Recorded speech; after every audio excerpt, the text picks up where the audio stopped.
სწორედ ბიუჯეტიდან გამოყოფილ თანხებზეა საუბარი სოციალური მომსახურების სააგენტოს 2010 წლის ანგარიშში.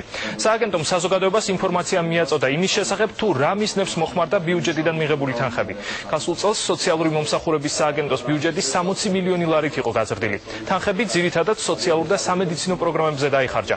მათ შორის გაიზარდა პენსიები, დაეხმარნენ სოციალურად დაუცველ ოჯახებს და ბავშვთა სახლებს.